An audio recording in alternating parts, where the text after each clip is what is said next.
Good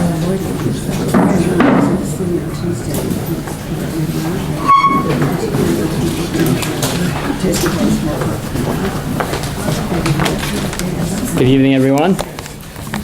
We would like to welcome back Dr. Stephen Bayme as he continues his four-part series entitled Four Dissenting Modern Orthodox Thinkers. Tonight's lecture will be on David Hartman. Thanks. Evening. Glad the rabbi used the word dissenting. I thought he might say descending, in which case, no, it's for dissenting. Let me just offer one very quick biographical allusion. Anyone here recognize the name Bob Cousy? Yes. For where, when, under what circumstances? Yeah. So Celtics guard in the so-called Celtics dynasty, 1957 to 1969. He retired about 63. He's considered certainly the greatest guard of his time. Before he came to play for the Celtics, before he was drafted, he was a guard for Holy Cross.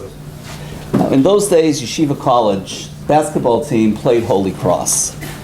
David Hartman played against Bob Cousy one night. Sure enough, Time magazine, many years later, 1971, 1972, decided they had to do a feature on David Hartman. So they picked up all sorts of human interest matters as well as his thinking. They said, and one night, when Yeshiva College played Holy Cross, David Hartman outscored Bob Cousy.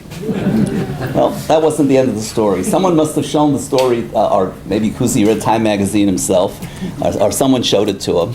And he wrote a letter to Hartman saying, "It's true that you outscored me that night, but I wasn't feeling well."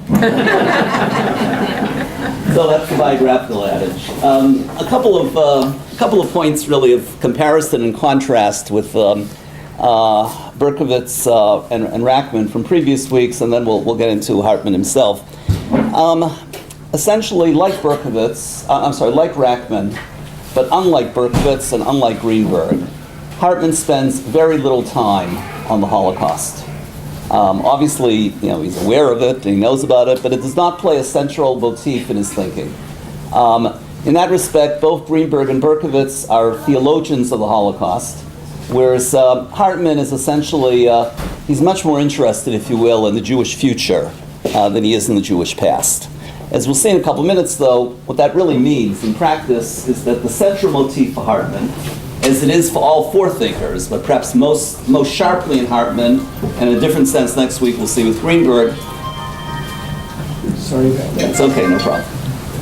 The central motif is that of covenant, God's relationship to the Jewish people.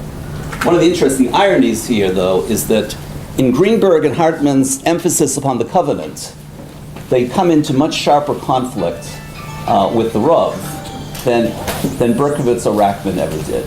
In other words, we've spoken before, the Rav's differences both with Berkowitz and Rackman, the emphasis upon covenant in Hartman and Greenberg becomes one of the most critical wedge lines between what might be called the centrist orthodoxy of the Rav and the dissenting or left-wing or modern orthodoxy of these four thinkers. Thirdly, what is much more unique to Hartman is that of the four, he is the one that spends the most time on his vision for Israeli society. Look, all three of the four, Berkowitz, Rackman, and Hartman, all lived for decades in the state of Israel. But essentially, Berkowitz wrote the same thing he did in the States as he did in Israel. The fact of his being in Israel was perhaps an embellishment, but it wasn't really central to his thinking. Rackman accomplished a great deal in Israel. But again, most of his thinking was pretty much identical, whether it was in Israel or whether it was here in the States. Hartman spent his last 4 decades in Israel, and a central motif, by no means the exclusive motif, but a central one, was his vision for reformatting Israeli society. And again, it's one of the themes we'll pick up this evening. And last and not least, whereas Berkowitz and Rackman are concerned for making room for the non-Orthodox movements, conservative reform rabbis, they're what you might call inclusivists. They want to make room. They both are upset about shabby treatment of conservative reform rabbis in Israel and bitter criticism against conservative reform rabbis here in the States.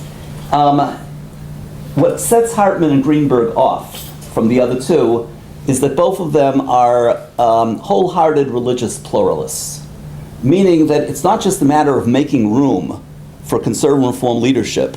It's a matter of assigning distinctive religious value, pluralism, if you will, to the non-Orthodox movements. If you want to put it in somewhat of a pithy phrase, I would say Berkowitz and Rackman make room for pluralistic Jews. In other words, Jews who are different than they.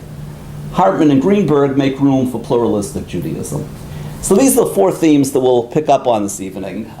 Issues of covenant, state of Israel, religious pluralism, and then we won't spend any time at all on the Holocaust. And then we'll talk a little about Hartman's legacy and significance. Okay, the most critical idea is what I started off with, the notion of covenant. And as I said, this is what will set Hartman off from what might be called more centrist Orthodox thinking, particularly of the Rav. There are a few key terms here that explain Hartman's concept of covenant. One is empowerment, meaning what is covenant? God and man are equal partners. In other words, there's a certain elevation of human dignity in Hartman to say that as part of this covenant is the notion that it's up to human beings to forge their destiny. Covenant is not only about obedience. Now, again, we'll talk about the Rav a bit later on this evening, but essentially the Rav's concept of covenant, we'll come back to it, is that the halakha is autonomous, it's out there, and we surrender to it. Hartman cannot accept that. Let me give you one very concrete illustration, which he writes about really only in his last book, but it's something that occurred 40 years earlier, back when he was still a rabbi in Montreal. He tells the story of Peter. Who's Peter? Obviously it's a pseudonym. I don't know, Montreal may be Peter's common name. No, all right. But it's a pseudonym. Peter is a very fine gentleman who was widowed at a young age. It's tragic, traumatic, didn't go out with people, lived a very solitary life. Finally, in his late 50s, he comes to see Hartman as rabbi, and he says, "Rabbi, I finally have met the love of my life. I really want to get married again." Hartman responds with a great deal of eagerness and enthusiasm, says, "Tell me about her." Lo and behold, the woman has been divorced. And Peter, of course, is a Kohen. Now, Hartman uses this incident as a perfect example of empowerment versus obedience. That essentially, it's not exactly a secret that a Kohen cannot marry a divorcee. Hartman obviously struggled with it. One of his calculations was the fact that no children would be involved. It was late 50s. But essentially, he made the decision that this is a clear-cut example of a conflict between obedience to halachic imperative and personal conscience. If covenant means obedience, as it is for the Rav, the answer is very clear-cut. Halakha is not exactly a mystery as to what one does under these circumstances. But if covenant means empowerment, if it means man and God are equal partners in determining what is just, Hartman's point was, in this context, in this circumstance, with this individual, under these conditions, the halakha is not autonomous. It has to be brought into the real-life human history or human society in which people are living in. End of the story, he performed the marriage. It's interesting, by the way, he did not write about this until very, very recently, and it was only the last few years. But it's something that stayed with him precisely because of this conflict between two alternative models of covenant. So empowerment is one dimension of covenant. It's the second dimension, one that we've come across in Berkowitz, and Hartman picks up on it. The term, again, is somewhat technical, historicism. Historicism is, it's often confused with relativism, which it's not. Historicism basically is the view that in different times, in different conditions, the right thing to do may vary. In other words, when we say, I'm offering you an historicist analysis, what I mean by that is that I'm not offering you an overall prescription that's true in all times. Something may be true in 2013 that was not true in 1973. This is something historians always do. In other words, that historians don't believe that they should pass judgment based on the canons of the time in which they're writing in. Say, if I'm writing in 2013, we don't feel we should pass judgment based on the values of 2013. What we do believe is you go back into the society, you do pass judgment, but you pass judgment in accordance with what were the prevailing values of that time period. Obviously, when you're dealing with a Jewish history that's 3,500 years old, there's plenty of room for historicism. In other words, there's a lot of time span in there. So Hartman's second dimension of covenant is that aspects of Judaism that might have been the so-called right thing to do in one set of circumstances may not be in another. Here, again, I've lectured on this in other contexts here at RJC. A very important essay by Dr. Norman Lamb on the concept of Amalek, in which he suggests that there's room for historicist analysis, meaning that the laws of Amalek, seen in the abstract, sound absolutely abominable. In other words, total genocide. But Dr. Lamb says, go back in history, take a look at the laws of war in that earlier period, and then they become somewhat more understandable. For Hartman, for Lamb, it's a suggestion. For Hartman, this becomes definitive. A historicist analysis will lead to different conclusions than an overarching or general analysis. And thirdly, a term that's somewhat obvious, but Hartman gives it a very distinctive twist. What do we mean by modernity? And again, obviously I say these are modern Orthodox thinkers. What is the Orthodox encounter with modernism? Hartman argues that what is modernism? The modern period is defined by divine restraint rather than divine action or divine power. In other words, an ancient Jewish history may well have been marked by God rescuing the Jewish people, God intervening. Classic example, Kriyat Yam Suf, splitting the sea. Doesn't happen every day, to say the least. That's what most would say is an example of divine intervention. There's one, I believe it's the Rambam, I'm not sure. Hartman is very deeply indebted to the Rambam, but there's one view in medieval Jewish philosophy that all miracles recorded in Scripture can be interpreted by natural means, with one exception, the splitting of the sea. Now, as this was considered to be a miracle of such overarching dimensions, that an attempt to naturalize it, to see it as part of the course of nature, no. Hartman basically says, okay, that may have been the historical record, but what is the modern period in which we're living in? The modern period in which we're living in is not that of divine power, but rather that of divine restraint. That divine restraint gives human beings much more room, much more opportunity to work out their destiny. In other words, what is modernity? Greater freedom, greater human power, limited divine power. The God of modernity is not the God who's found in miracles. It's rather the God that's found in our everyday lives. The God who basically has created nature, is supervising nature. It's a God that we can encounter in the here and now, absent a miracle. Again, Hartman is here deeply embedded to Maimonides. Hartman's earlier writings, by the way, were almost entirely on the Rambam. Maimonides' view basically is that a miracle ultimately is, it desecrates God's name rather than sanctifies God's name. Because the hypothesis of miracle is that something was wrong with creation. Something was wrong with nature. In other words, a supernatural event was necessary because creation was not working. Therefore, the Rambam argues it's better to rationalize miracles, saying these were part of the course of nature, rather than invoke divine power. Hartman gives us a unique twist by saying, in the ancient world, maybe it was divine power. But we here in the modern world, we do not encounter miracles.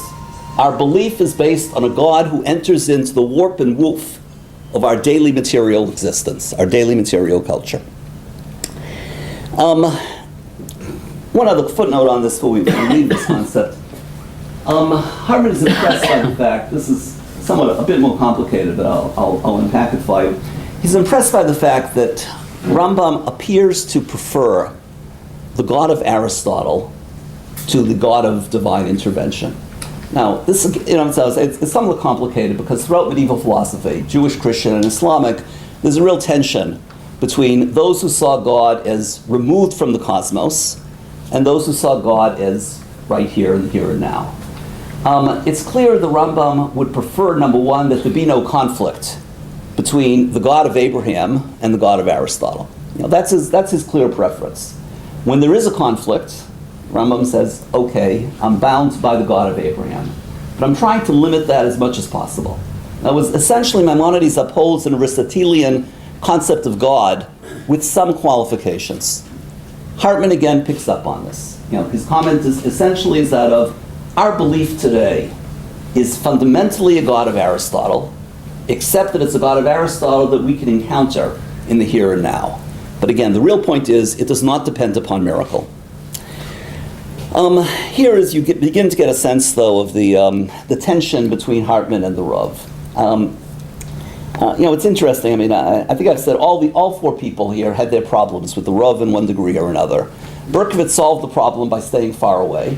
Rackman limited the problem as much as possible, and in the public domain, he was always incredibly admiring and respectful of the Rav. Privately, as Rabbi Shea reminded us last week, he wasn't nearly in sync, but he rarely made it into a public issue. Hartman, and in a different sense, Yitz Greenberg, as we'll see next week, never hid their disagreements with the Rav. In many ways, they wanted to say they found support for their ideas in some of the Rav's thinking, but they never hid their disagreements. Hartman, I think, was much more tortured. If you had a conversation with him, he kept on referring to my Rebbe. To the point it always took me a while to figure out who exactly was his Rebbe. Because it never occurred to me that's what he meant until I got to know him better. I realized that's his euphemism for saying the Rav Soloveitchik. But the tension here became quite explicit. I've already sort of alluded to it. Take the issue of Agunah, which we've been toying with, but covering in some detail the last couple of weeks. The Rav is very clear. What is an Agunah? Someone who's undergoing a personal akeda, a personal sacrifice. As much as we try to liberate the Agunah, as much as that may be our desire, ultimately the answer is obedience to divine will. The theology of halacha behind it is what I referred to earlier. The halacha is out there. It's autonomous. It exists on its own 2 feet. As a result, it's capable of rational study. You can understand it. It's something out there. You grab it. Isha halacha, the Rav's famous essay was that of who is the man of halacha? The one who goes out there, takes hold of the halacha, and brings it into human society, or imposes it on human society. So that for the Rav, an Agunah is a perfect example of someone who's undergoing a personal akeda. Hartman argues, and here he becomes, as I say, very creative and at the same time independent in his thinking. He says, absolutely not. What did the rabbis do?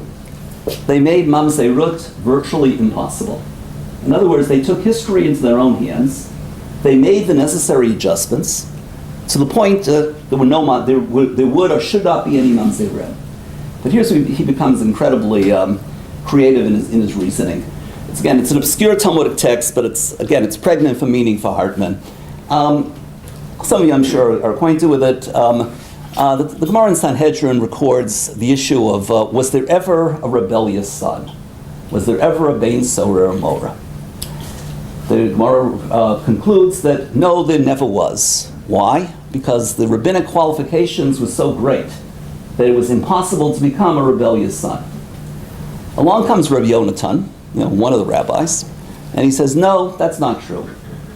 I was in such and such a place, and I saw a rebellious son there. Talmud continues. The question of Ir Hanidachat. This is the next sugya, the next section. Ir Hanidachat. Ir Hanidachat is an idolatrous city. An idolatrous city you're supposed to execute, same way you execute a rebellious son. Talmud goes on to say, there never was an Ir Hanidachat. There never was a truly rebellious city, because it was so difficult to accord with the qualifications of what meant for a rebellious city that there never was. Along comes Rabbi Yonatan, and he says, no, I was in such and such a place, and that was a rebellious city, and I saw them there, and they were executed. I came across that that Gemara, I would say maybe 25 years ago, and I always thought it was sort of a rabbinic play. In other words, that what they were saying is that obviously, if there really had been an Ir Nidachat, we would have heard about it. So that I don't know about Bayme or Moreh, but if there had been historically an Ir Nidachat, somehow or other would have come down in our history. So that the Talmudic conclusion that there never was an Ir Nidachat appears to be rather plausible. So I said, why did they have to introduce the story of Rabbi Yonatan? Obviously, it's a Talmudic play. One dissenter comes along, and so that's how I always interpret it. I said, it's one dissenting opinion, and the Talmud recorded it. Hartman gives it a much more ingenious interpretation. That the same set of questions. How in the world did this Ir Nidachat take place? And we never heard about it. Except the Talmud records this Rabbi Yonatan coming along and saying, I saw it once. His interpretation is that along came Rabbi Yonatan, and he criticized his fellow rabbis. You boys didn't go far enough. You made it virtually impossible for there to be a Ben Sora Moreh. Virtually impossible that there be an Ir Nidachat, but you didn't go far enough. In other words, that there should never have been under any circumstances. This is Hartman's key, if you will, of the covenantal partnership. That once the covenant has been given over to human beings, we have to continue moving in a more positive direction, up to and including the point where this principle of v'chai b'hem, live by them, is the ruling principle rather than simply a goal. Now, again, Hartman obviously is dealing here with a small Talmudic text, a short Talmudic text, but he sees it really as a key to this entire theology of covenant. That why the Talmud record this minority of one opinion? Precisely to leave us with this message that now that God is no longer running the covenant per se, it's not enough to be obedient. What's necessary is empowerment. What is Rabbi Yonatan's dissent? Why is he a minority of one? That his colleagues didn't go far enough. What then is necessary to do? And here Hartman then gets involved in a rather strong criticism of the Orthodox rabbinate generally, and the Rav in particular. His argument for today is that when the halakha comes under moral criticism as something that appears to be wrong, then the rabbis have to take action. They can't simply engage in obedience, which is the Rav's perspective, or apologetics. One of Hartman's pet themes is this issue of the treatment of women. For example, the bracha of shelo asani isha. His point is very simple. Is that we oftentimes interpret, we have such fear of halachic change that we interpret in an apologetic way. Well, the apologia, the defense of shelo asani isha, is basically that men have more opportunity of mitzvot. Again, for Hartman, that's pure apologetics. What's necessary is much more concrete and active halachic change in order to fulfill the terms of the covenant. The Rav, by contrast, obviously takes this in a very different direction. The Rav's argument is that of who is Abraham? Abraham is the one who submits. Abraham is the one who accepts the Akedah. Abraham is the one who holds up his hands and says, I can do nothing but submit. Hartman invokes a different Abraham. It's not the Abraham of the Akedah that inspires him, it's the Abraham of Sodom. The Abraham who protests, the Abraham who says, yes, God, I hear what you're telling me, but I'm not submitting. I don't accept it. I'm going to continue bargaining. Of course, I could argue that the problem here with Hartman's interpretation is why did Abraham give up after 10? But again, the point more or less holds. In other words, that the Abraham who protests is a far more inspiring figure for him than the Abraham who submits. The Rav is on his right. Hartman has a similar disagreement, though, with the leading Israeli philosopher, Isaiah Leibovich.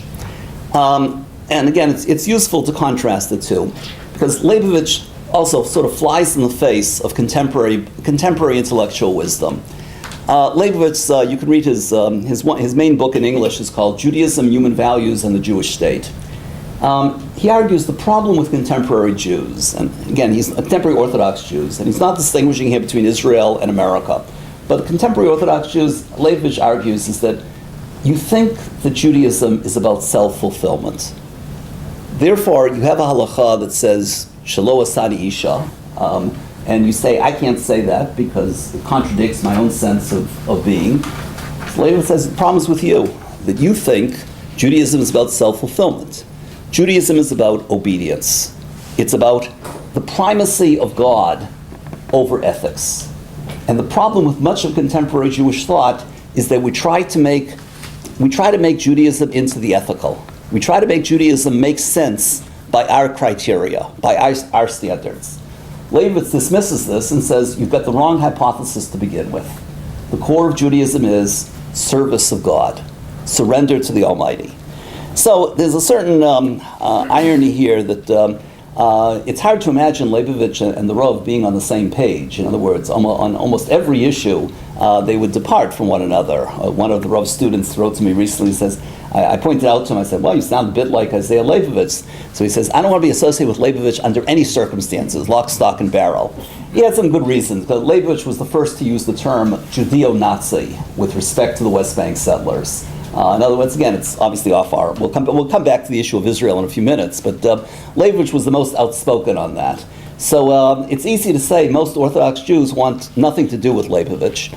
Hartman is somewhat close to him because they both believe in separation of religion and state, in terms of Israel, and I want to get back to his writings on Israel. But where we parted company with Leibovitz was this issue of, is halakha about human life, v'chai b'hem?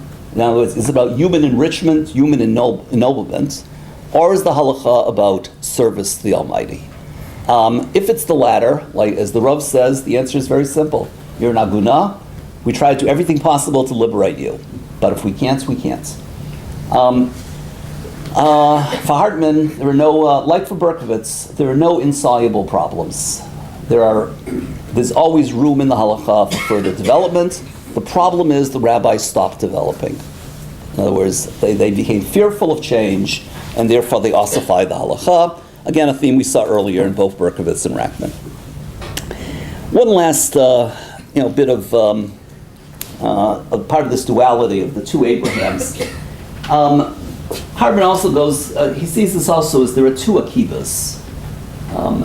There are two polarities in terms of akiba. There's an akiba of human terror and submission, the Rov's akiba, if you will, the akeda. And then there's a totally different akiba. The first one is the one that is well known to us from Tisha B'Av and from Yom Kippur, that Asara Harugei Malchut, the 10 rabbis who were executed by the Romans. Akiba is the most dramatic, namely that he started to smile when they came close, when they were cutting him apart. He came close to his heart, and instead of crying out in pain, he started to smile, and they asked him, why are you smiling? And he said, well, every day all my life I've been saying, serve God with all your heart, and for the first time I can actually fulfill it. That is the akiba of martyrdom, of obedience, of submission, par excellence. But Hartman evokes a second akiba. It's the akiba of menachot. It's a midrash really on Moses at akiba. That Moses is up on Mount Sinai, and he's wondering why is the text that he has of the Torah that he's been given have all sorts of crowns on various letters.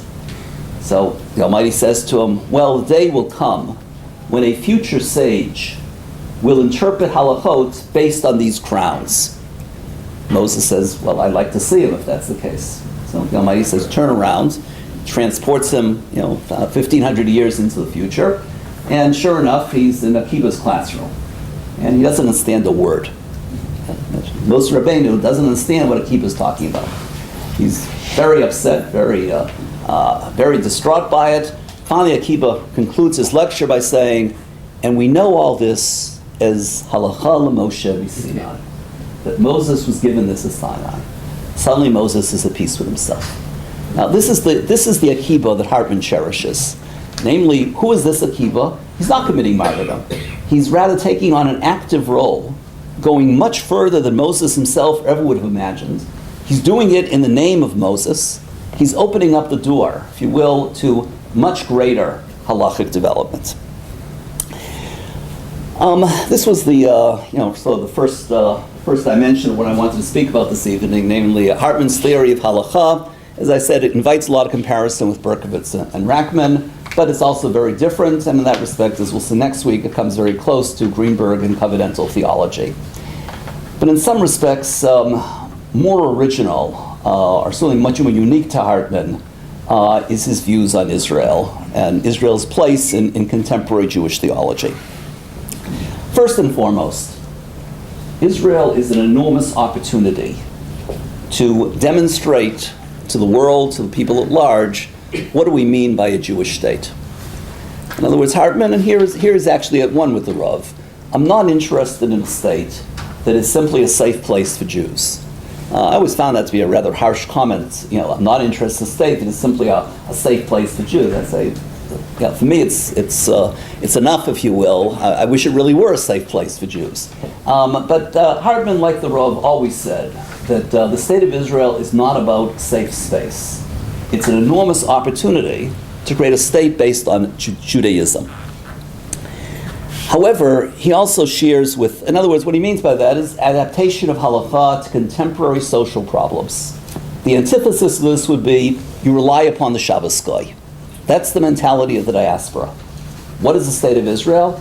Figure out how you can run a state and at the same time adhere to Judaic principles. But here he shares with Isaiah Leibovitz one primary concern. A concern that Israel could easily deteriorate into a shallow nationalism which has only the most minimal connection, only most tenuous connection with anything Jewish. In other words, Hartman's fear is that what has happened to Judaism in the Jewish state? By becoming politicized, it became essentially a nationalistic enterprise that was not really rooted in anything profoundly Jewish. Therefore, when he turns around and he says, I want to engage Israeli society with the Jewish tradition, but I can't do it as long as engagement with the Jewish tradition means legal enactments that tell me how I have to run my life. What he means, obviously, the power of the chief rabbinate over daily lives of Israeli citizens. In other words, here I have an entire population that I can challenge with what does it mean to be a Jew in a Jewish state? And the only answer I'm getting is being a Jew in a Jewish state is make sure you have to put up with the rabbis when it comes time for marriage, divorce, and burial. So Hartman wants to change that. And that's what I'm saying. In that respect, he's offering a much more social program of change and reform that I think any of the others do. What he wants, in effect, is an attachment with tradition that transcends the so shallow or tangential attachment that you find via the chief rabbinate. Obviously, he's concerned about corruption within the chief rabbinate, and he's concerned about the coercive power of the chief rabbinate. Remove the chief rabbinate from matters of law, and then I can engage Jewish tradition with secular Israelis. But as long as the chief rabbinate affects day-to-day lives, all I'm encountering is resentment. That's his message to the chief rabbinate. His message to religious Zionists, remember, the chief rabbinate in the last 40 years, since Hartman came to Israel, has been in non-Zionist hands. I mean, that's been one of the harshest dimensions of contemporary Israeli history. What does he have to say to the religious Zionists, the ones who theoretically are not within the camp of the chief rabbinate? He says something very different, but he says also radical change. He says, what's happened to religious Zionism? There were two possible forks in the road. We could have adopted a religious Zionism that was Maimonidean in nature. Again, the figure of the Rambam looms very, very large for Hartman. What is a Maimonidean religious Zionism? Moderation, take nothing to excess, preserve balance between conflicting imperatives. But what was the religious Zionism that was adopted? The religious Zionism of Messianism, of the settlers movement, of Gush Emunim. In other words, Hartman is